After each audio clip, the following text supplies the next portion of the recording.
What's going on, everybody? Welcome on back to the 216 show with your host here. I am Jared Fatty Bates from at Hammer Legal and Network 216, and I am covering all of Cleveland, trying to find some people to talk about Cleveland. And what better than this guy coming up? Now, I got to take a deep breath for this because there's a list here of stuff that this guy does. It is absolutely amazing. I don't know how he has time in the day for it, but here we go. First off, ESPN Cleveland, 850. One of the programmers, producers, on-air talent. Also, Dre in the Dugout podcast on ESPN and on Land Demand. Also, Friday Night Football Frenzy. Also, Cleveland Crunch play-by-play announcer. Also, Chagrin Valley Conference play-by-play. Also, voice of the land on the Big Play Network. Husband, dad, all-around awesome guy. Here he is, Kevan Arnold. Well, what's up, dude? Hey, buddy. How'd you like that intro? I had to take a breath on that one. Yeah, I mean, I could probably help you take out a couple of those things if you want. My God.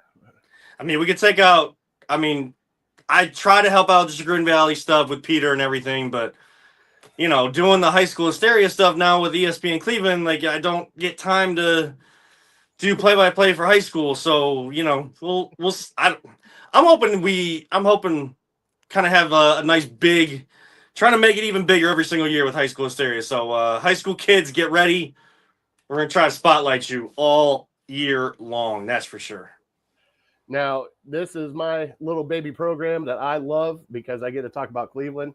I get to talk to friends. I get to talk to new people and their experiences here in Cleveland, what Cleveland means to them. So, Bud, you are in the 216 hot seat. Here we go. I got the questions loaded. Are you ready? I'm ready, dude. All right. Question number one.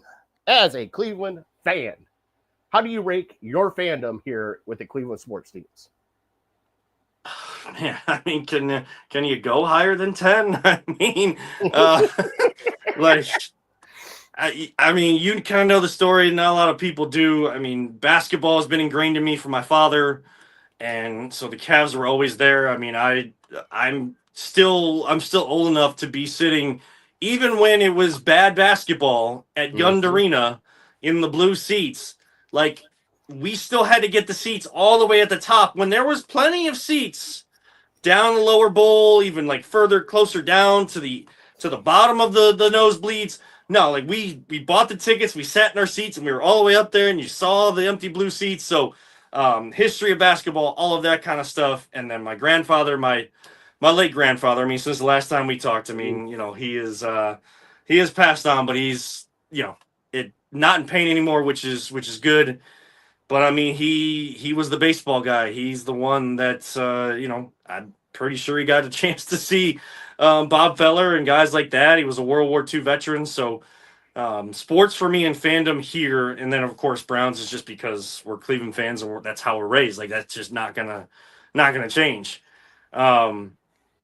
It means more to me. And I know people try to say that my path is different than everybody else's, and my fandom is different than everybody else's. And if you feel like you have a deep-rooted fandom, that's great, because everybody does, and everybody has the reasons for it.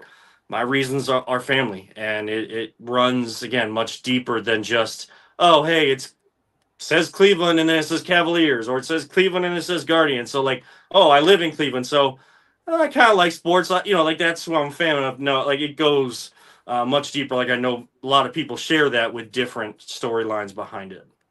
So what would you go, Cavs first or Guardians first? Oh gosh, I don't like rating these things, but I'm on the hot seat, so I'm gonna do this. I'm gonna be professional and answer the question.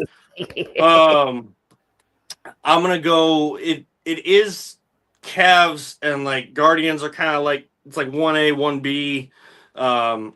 I guess you would say 1C is the Browns, or 2, only because there is it's not as deep connected, but beyond just being a Cleveland fan and being raised to be nothing but a Cleveland Browns fan. And I think, maybe I'm skewed in that way because, I'm part of the generation that when we were old enough, cognitively enough, able to understand sports, I was born in 91, so 99 was the first real year of Browns football that I understand. So I'm only of the.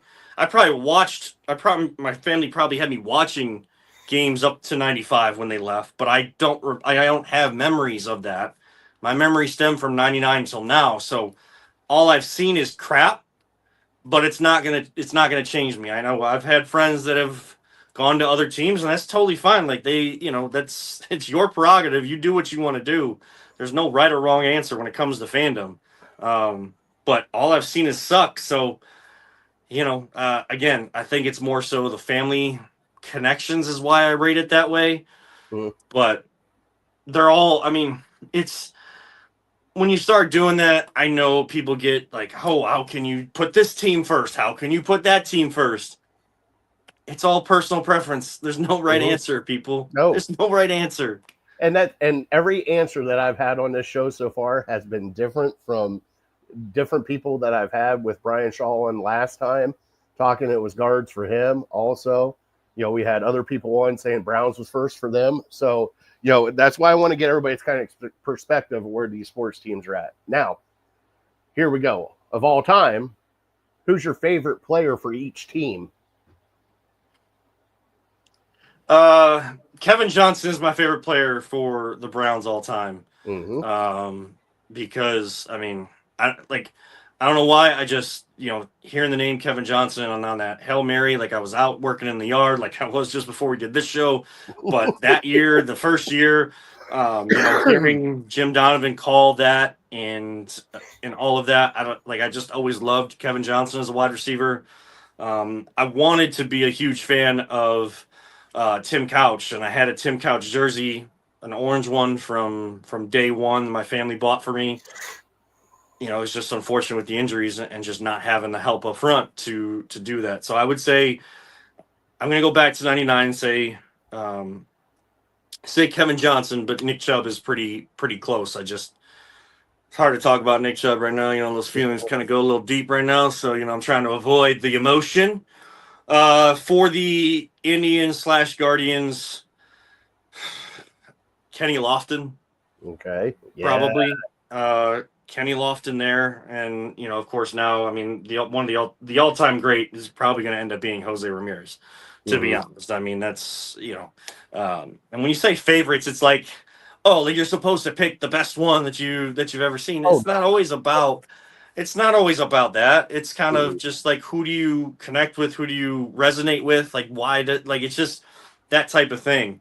And then Cavs, I mean, it's obvious it's LeBron James. Like No, I have so many of his shoes just on the other side of this wall right here.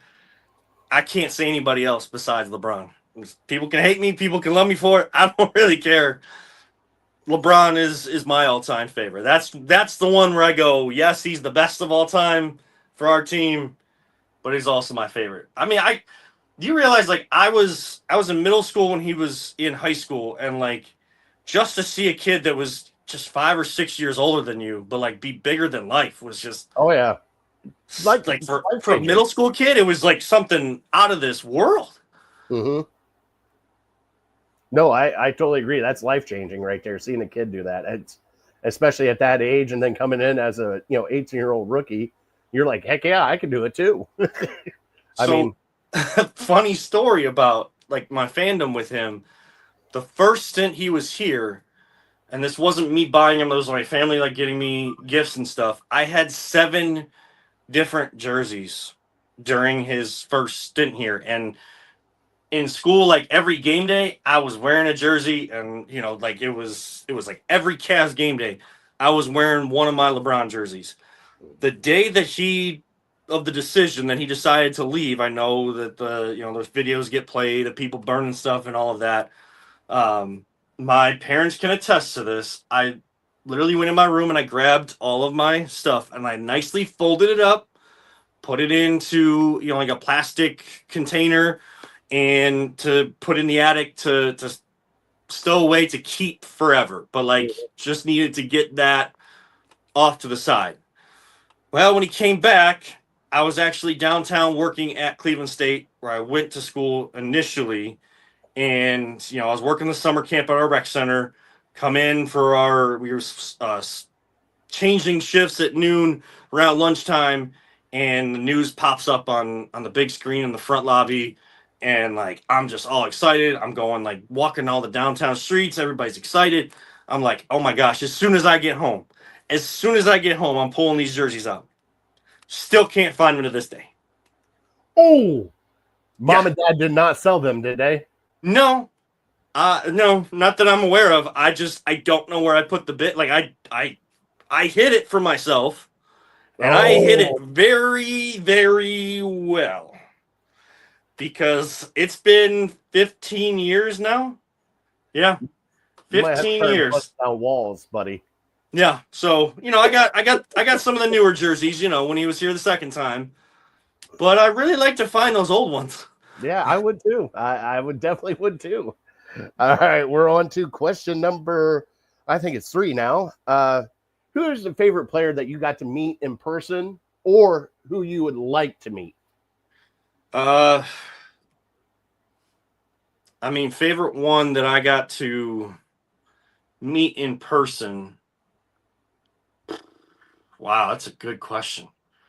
I know, there's players I would like to meet in the future. Like now with my job, I get to see some of these athletes, and it's a different experience. I'm coming in with a different approach. You take the fan hat off, and you're a broadcaster, you're a reporter, and that's how I'll always approach that. I would say, and some people will get this, some people won't. I would say in person, it would be Hector Marinero from the Cleveland Crunch, and like the big time Cleveland Crunch days. Like literally, like they do now, the Crunch did summer soccer camps, and I went like every year, and it was the players running the camp, and Hector was just there as a coach, just as a dude on the, walking you through drills and signing stuff every day and all of that kind of stuff. And that meant the world to me as a kid. And I know it means the world to kids now when they get out to the Sportsplex in North Olmsted to see this Crunch team, and they do the same thing. Like they stay so long after games, and they go to these camps and do that. One that I would definitely like to meet. Wow. That's a good. It's Mark Price. Okay. Mark Price. Nice. Yeah. I've stepped up my games on questions, bud. I really have. Yeah. Yeah.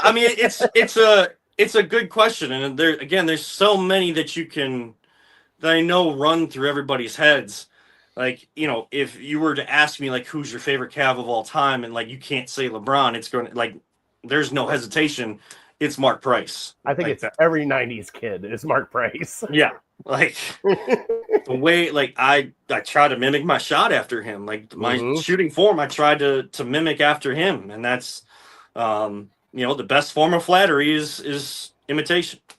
All right, here's the next one, bud. With where you're at now, with what you do now, who is one person that you would love to interview? I would love to interview John Cena. No kidding. No. Yeah. Hold on. Heel John Cena or fan favorite John Cena? Just like John Cena, the person. Because when you see him in these interviews, and even now, like the way he turns it off, and but you're still so bought into the story. Like that's, I think that's what people don't understand about professional wrestling. If it's not for you, it's not for you. Or if it was when you were a kid and it's not now, that's totally fine.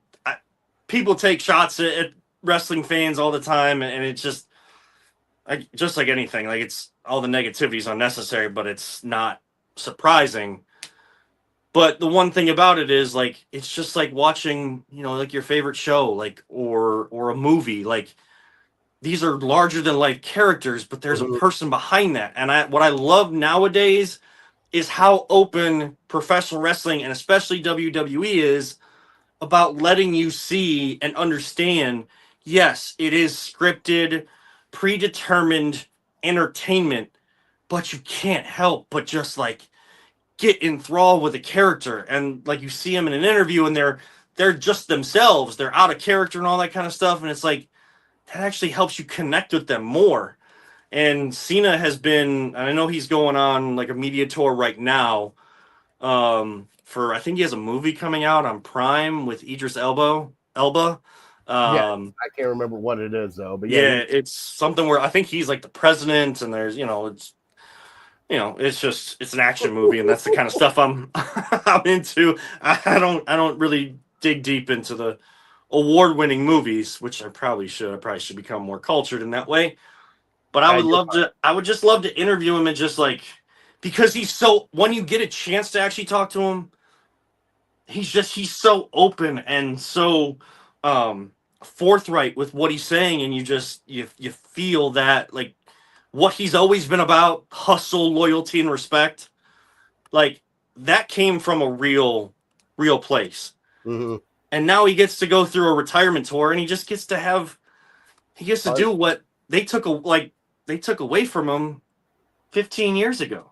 He was Mm-hmm. supposed to turn heel around 2010 or something like that, and they were like, it just doesn't make sense. It's just Yeah, not gonna work. And now it does, because he gets to do what he wants to do. I don't know if you saw the clips of it, but his latest promo, harkening back to CM Punk's pipe bomb, where he sat on the stage cross-legged, and like Cena's laying on a table, like just sprawled out, and CM Punk is just trashing the WWE like he used to. mm-hmm. Well, Cena now did that to Punk, and it's 25 years later, like he still has it, but you understand, like it's time to go. So like Cena would be great, or Becky Lynch. Like I would go pro wrestling in that regard. I did get a chance to interview one of their current superstars just like last year before SummerSlam. Who was it? LA Knight. Oh, I love LA Knight. Yeah.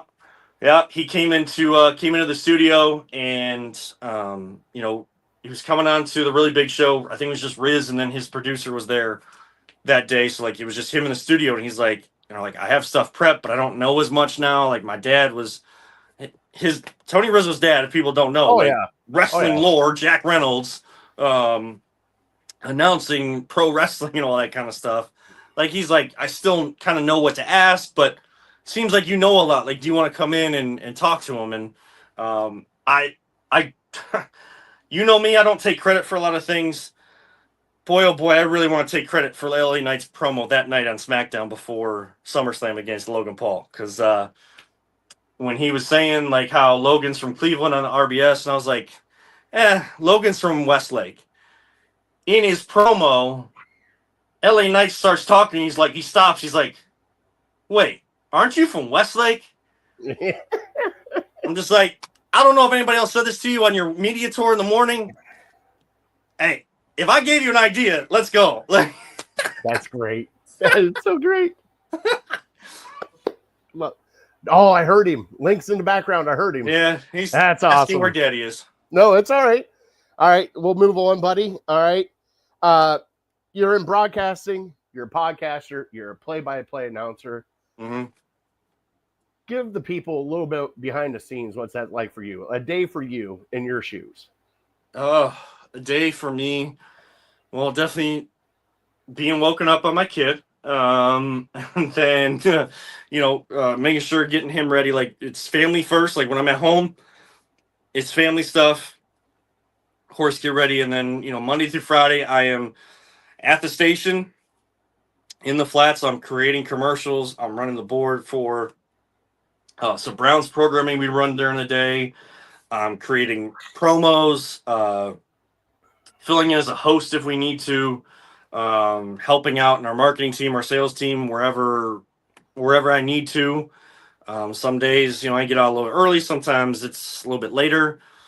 And then there's either days where I'm driving out to Parma to do to Peter Tellup's studio to do Voice of the Land, and doing a podcast. And then I'm always staying in touch with the guys with the Crunch and like what new is coming, if there's any involvement I need to do outside the season, and just trying to get to every touch point. And then when I pull in the driveway, like I'm dad, and I love it. I love being a dad. I love my kid climbing on me. I love him running up to me and giving me a hug when I come home. And it's just like,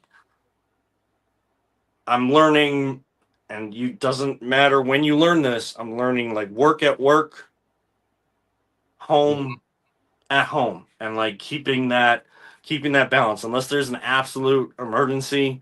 I've heard this in every single place I've worked where they talk about work-life balance. Mm-hmm. If it's an emergency, someone's gonna text you, or they're gonna call you, like they're gonna reach out to you directly. If it's emails and like requests on what you need to do, you can do that the next day. Mm-hmm. Just if you're not at work, don't worry about it. Clock in the next day, get back to that grind, and that's what I'm about. Like I don't ever want to feel complacent. I don't ever want to feel like I've made it, and I'll never tell you that I feel like I've made it. Because this is it's just me being me, and people can like it, people can hate it. I don't care. I'm just gonna be myself. There is no character. There is no pro wrestling persona that I need to come up with. What I say is what I mean. And if I get heated, if I get passionate, or start to like raise my voice on a talking sports, like that's just how I really feel. It's just coming out naturally. It's not forced. It's not anything like that. And again, at home, I'm there for Jana, my wife. I'm there for my kid, and hopefully we have a bigger family as the years go on. Is there news that's about to drop when the two? No news. Just I was like say. the plan is to have we're not just gonna have one. We know that. But there's no news or anything like that. Okay. But we're always praying for that. We're always praying that we'll know like the right time to kind of take those next steps. But just always hoping for that growth of the family. Whatever way that happens, that's what we're always praying for. There's always a path, brother. There's always a path. Yep. All right, bud. I know that you and I have had some fun. We have said some things that we wish we could take back. What's one take that you put out there that you wish you could reel it back in? My takes don't really get out there very much, but one that I wish I could take back. I don't know how much I put it out there or anything, and Johnny Manziel was going to be the guy. Mm-hmm. Yeah. Like, I could go with Baker, but I don't think that Baker has ever shown that he Johnny definitely wasn't the guy because he's gone off into obscurity. Oh yeah. Baker's still succeeding in the NFL. Mm-hmm. So I don't feel wrong about that. I will say at that time, I think the quarterback I had selected in that 2018 draft, I think the one that was on my radar more. Baker, I think, was second. I think it was Sam Darnold, but there was a lot of people like that. I don't. Mm-hmm. Again, it's not something that I wish I could take back because he never came here, so it didn't really affect anything that I was doing.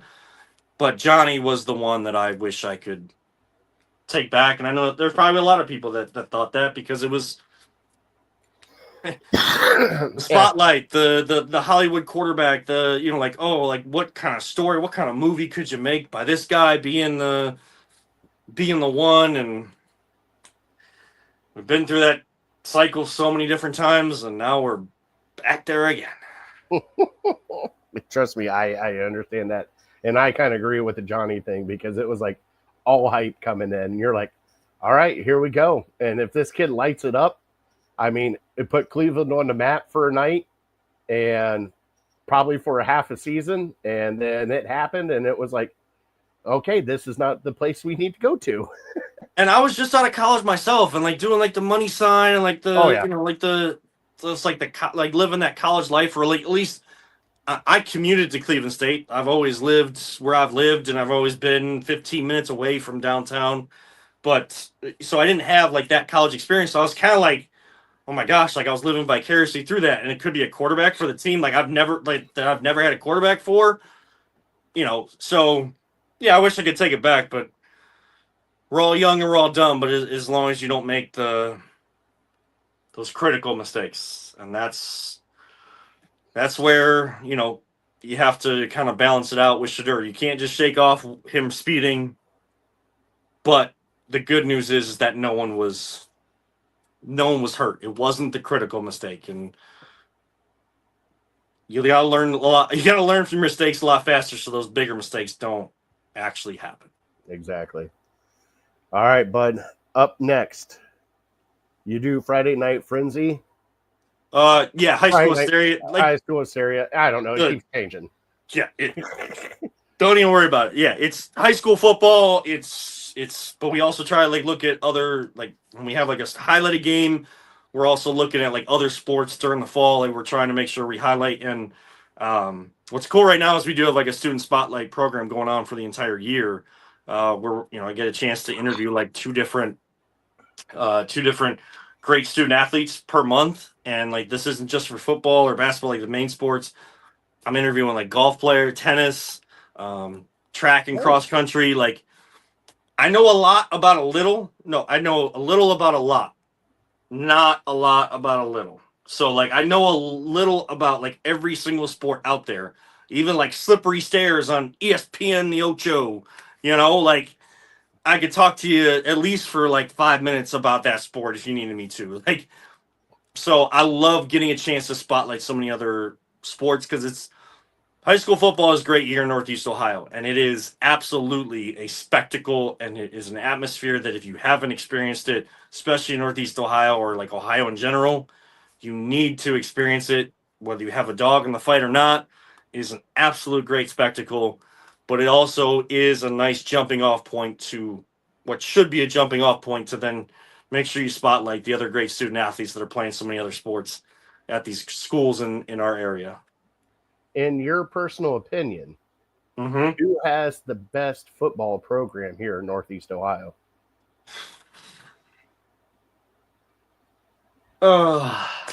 Kirtland. Kirtland. Okay. Kirtland. I'm gonna All right. go like a smaller school, like one that is known. I just think what Tiger Laverty is able to do year in and year out. I think Kirtland might be an open enrollment public school. But like they're still getting just like Kirtland kids, and it's one of those communities. I'd list like Kirtland and Avon, um, Maria Stein, Marion Local. Like I know that that's not Northeast Ohio, but like that is like Hey, that's over where kind of my thumping grounds were. Marion Local, Coldwater. yeah, like but like these are like the lower division schools. Yes, St. Edward's is an absolute powerhouse. Mentor is an absolute powerhouse. What Ted Ginn has been able to do through different division changes at Glenville, Mm-hmm. my goodness. I look at a program like Glenville and I look at a program like Kirtland. These are, smaller schools. You're not going to be like necessarily getting, not like we're fully recruit. Like, I don't want to say recruiting because that's not fair to these schools, but um, you don't have like this longer list of like pick of the litter type thing. Like some schools have that, some schools don't. Mm-hmm. I just love what these great high school coaches like Laverty and Ginn, Lombardo at St. Ed's, a lot of these coaches, what they're able to do year in and year out, no matter who comes in and who leaves. Like, you have to, if you're in Division 5 or Division 6, who you have to go through to get to the Final Four. You have to, in this area, you have to go through Kirtland. Mm-hmm. You're in Division 4, who you have to go through to get to the Final Four, or at least a regional championship opportunity. You have to go through Glenville. Love that, and love being able to just like and see that throughout the year, and like see the growth of those teams and like how other schools try to mimic their style and all Mm-hmm. that. All right. We got one more question, and then you're about to get fat with Fatty. All right. You ready for this? Yep. All right. So, what is one of your favorite events in Cleveland here? Something you like to go to? Hey, doesn't have to be a big event. It could be a little festival that you guys go to. Give me one of your favorite events here in Cleveland. The air show. Okay. And I know like in all the talk of a stadium moving, not moving, developing a lakefront, like I know that at some point that's going to happen and the air show is going to go away. It's just something about, tactical aerobatic, high-powered, loud jets that can do amazing things, and especially the teams that come in the Blue Angels and the Thunderbirds. I've just always been fascinated by it. I wouldn't ever be able to do it because of my motion sickness, and like what's crazy is I have a fear of heights, but like I can do roller coasters, but that Dramamine better be pumping, or else I'm not gonna be having a. I'm not gonna last very long on some of those rides where you're pulling some G forces. But I don't know. It's always been something that it was always a family affair, and now Jana and Link and I, like, we try to go, and you don't even have to go in, and I think that's what's the greatest thing. There's so many cool free spots around the area around Burke Lakefront Airport, even out to Edgewater, like where these jets are turning around and all of that. Like, you don't even have to go inside to have a great experience, and I love it. Again, I know that maybe the life of it isn't as long as it once was, but as long as it happens, I'm gonna keep trying to go at least one day. All right, buddy, you ready to get fat with Fatty? Let's do it. I'm all right. Trying to take some of it off. So I understand, but we gotta get big for this one. All right, I'm getting big. All right, here we go. All right, 2 mustards here in Cleveland. I've asked every guest on this show. There's the original stadium mustard. There is Bertman's. What is your go-to mustard? Bertman's. Oh, you are the first Bertman's on the show. Really? Yes. Okay. No, that's awesome. That's fine. No, maybe I'm being sacrilegious with it, but like, I don't know. Like, that's the one that was always in my house. I don't know. No, you're completely fine. That's why it's in the pit. I love it. All right. What is a food spot here in Cleveland that you love to go to? Now, I know you have dietary restrictions. Yeah, which, I'm allergic. Like, so everybody knows I'm allergic to gluten and dairy. Yes, my life sucks. All right.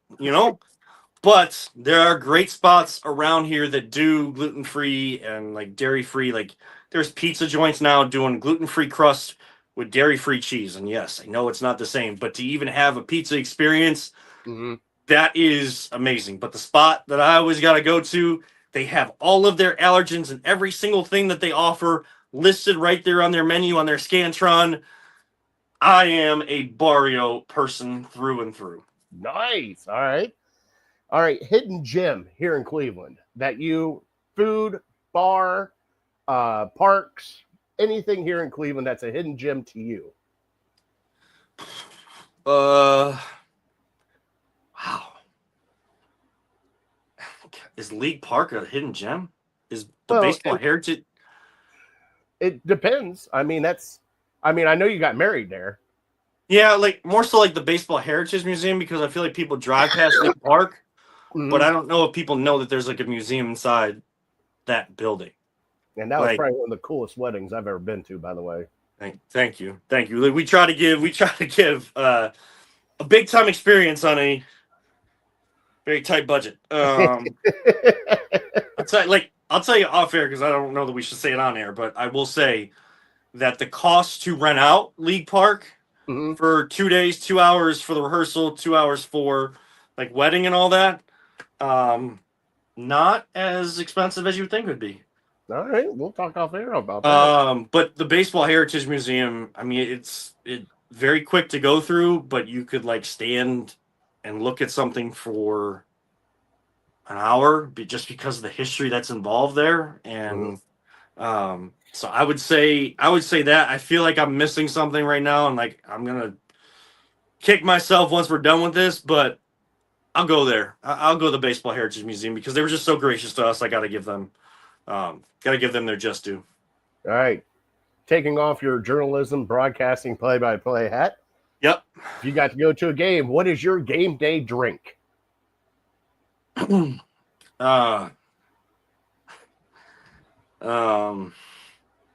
it doesn't have to be alcohol. We've had iced tea, pop, Probably a nice cold lemonade. Oh, there you go. Nice, fresh, cold lemonade. Like, and it feels like sometimes you just want one of those like county fair Mm-hmm. lemonades. You know, Where the 3 lemons are still in the cup as you're drinking it. Yep. All Yeah. right. I like Yeah. that. All right. Best city on the east side and west side, in your opinion. Best city.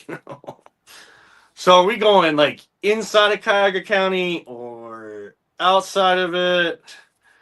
In the northeast Ohio area, like Okay. the surrounding Cleveland, what we all consider Cleveland here.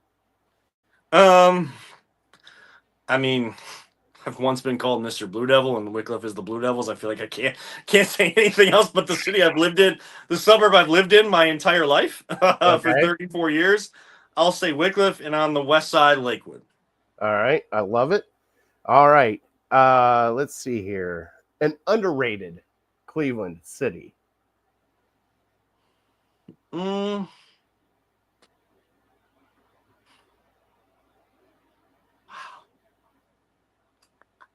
it's a good question. It's a good question. Let me think for a second here. Underrated Cleveland City.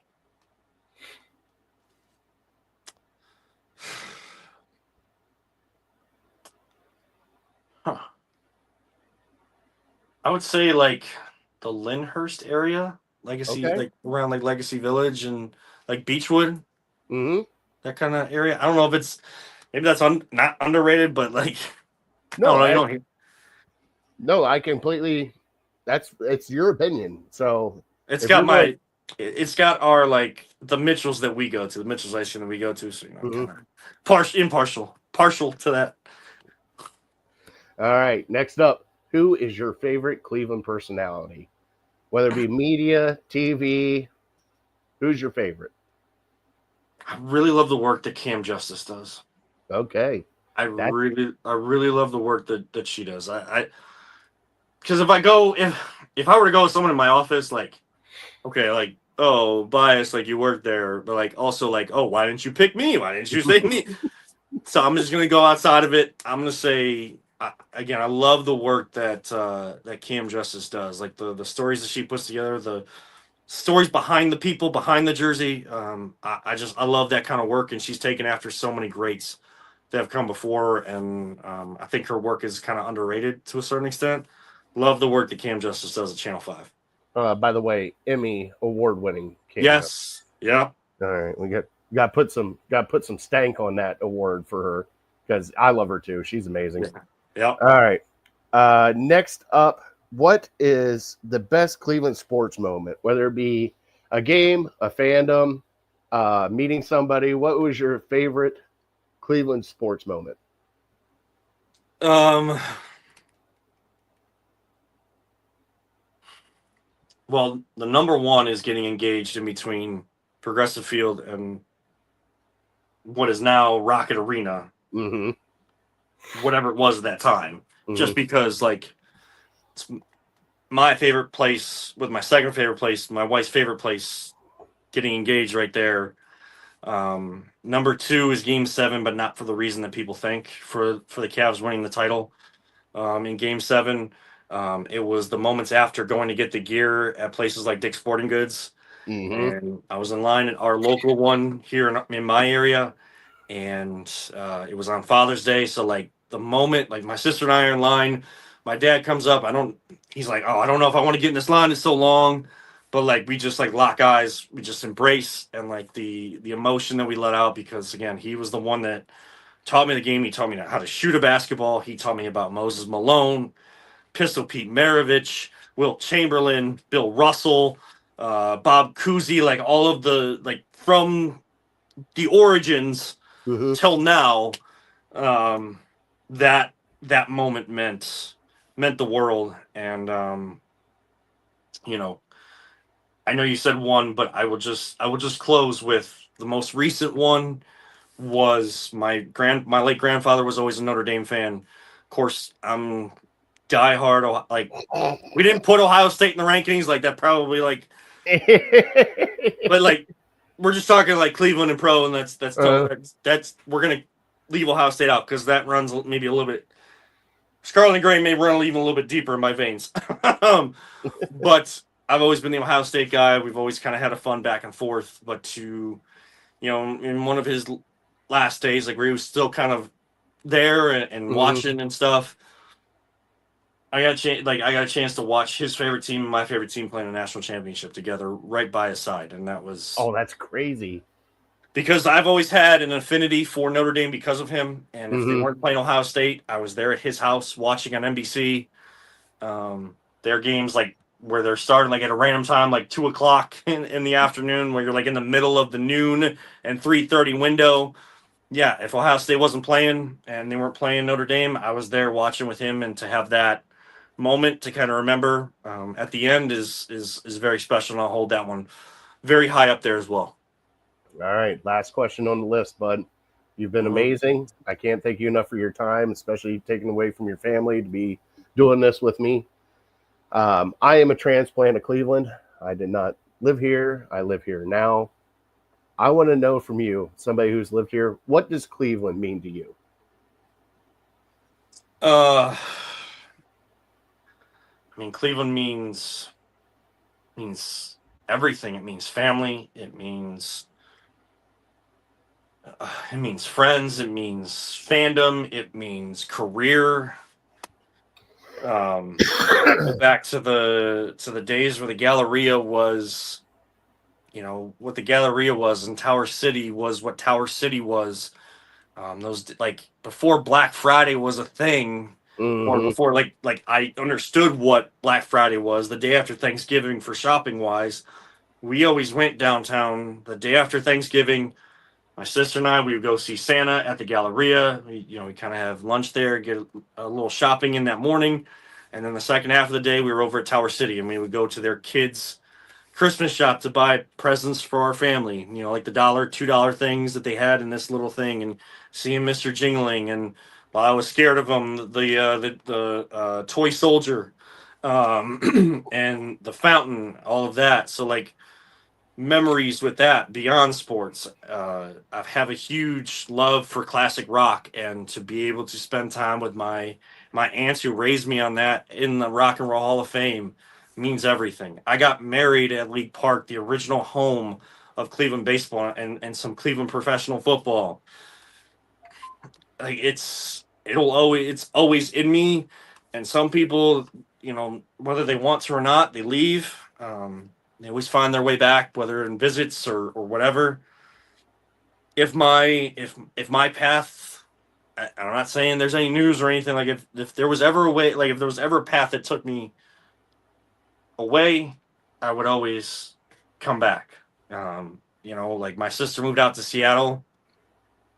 She is always checking in on what's going on here. Every time the Guardians are out in Seattle, she is going to watch them. Um, Anything like that. And I went to school downtown. It's it is literally everything. Like anything Cleveland wise, I am there. I am the biggest fan of it. I am the biggest proponent of it. And like I said, I know a lot of people would also say everything.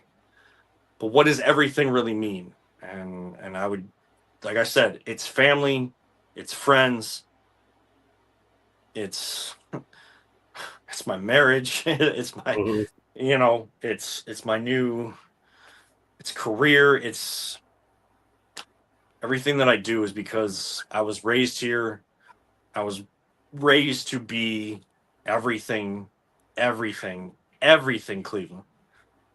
And it I could I never get enough of driving through downtown and driving away and seeing the cityscape. And when you come back, like when you're coming back, like I never get enough of going over the Interbelt Bridge and seeing the cityscape, whether it's during the day and the sun's shining on it. There's a bunch of like low clouds covering up the tall buildings, or it's at night and everything is lit up. Hmm. Like it just it's everything to me. Love it, buddy. But at this point in time, thank you for sitting in the 216 hot seat. I Absolutely. appreciate everything you do. I appreciate your time. But now is my time to give to you. I give you the floor to let everybody know what you're doing, stuff that's going on in your life, where they can catch you at, all your socials. The floor is yours, my friend. Well, yes, as Jared said in the beginning, I work at ESPN Cleveland, do all the commercials and fill in and host. So keep an eye on my socials for when I do that. It's at Kevan and 7. My name is spelled with an AN, not an IN. So had a buddy at the Ohio Media School where I went to after going to Cleveland State. Say like I needed to change my Twitter handle. They came up with that. They spelled 7 with an AN and not an EN. Just playing on words, having a lot of fun with that. So at Kevan and 7. I post a lot more on Twitter than anything else, but Instagram is Kevan Arnold 16. I don't want to give it because like they don't follow the same thing. I feel like I should have the same username for all of that. But a lot of the announcements will always be on Twitter at Kevan and 7. Voice of the Land at VTL_pod on Twitter. You can always catch that. We try to go either Wednesdays or Thursdays. Right now, we're kind of back and forth with our guy Peter getting more opportunities for his production company to do great things. I'm supposed to be touting myself, and I'm touting so many other people right now. And hopefully in the fall, doing some of the high school football, Ohio State programming. Dre in the Dugout, yes, it's on the Land on Demand, but also on the ESPN Cleveland YouTube channel. It's Andre Knott and myself just talking baseball.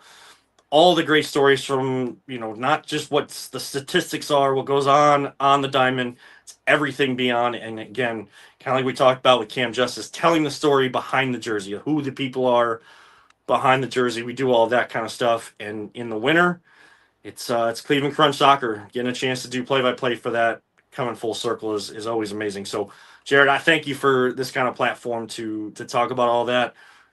Check out everybody that does all this kind of stuff. Jared, the people at Big Play, 216 Network. There's so many great people here in Cleveland and giving different angles and doing podcasts or covering teams or whatever. Like let's spread love, not hate. Let's spread kindness. Don't need to tear people down. Let's build them up. And especially as fellow Clevelanders and lovers of the city, these teams, everything it has to offer, let's be there for each other. More so now than ever before. And I thank you, Jared. Awesome. Thank you so much for your time, my brother. Appreciate everything you do, bud. You know that. We talk behind the scenes and everything else. So I appreciate everything. Once again, go catch him. ESPN 850, Voice of the Land podcast, Cleveland Crunch play-by-play, Friday Night Football on ESPN. Like, he's everywhere. So go check him out. Subscribe to all this stuff. He's an amazing person. Love him. Been my friend since I've started podcasting, 5 years ago. So, we've been close and talked pretty much all 5 years since everything started. So I appreciate your time. As I always say, at the end of the 216 show, hey, we're all here about Cleveland. We're all about love. Let's see how it works out next time. Have a new person on coming up soon. I have one booked, hopefully. But Kevan, thank you so much for sitting in the 216 hot seat and sharing your love about Cleveland, bud. We will see everybody next episode. Have a great night.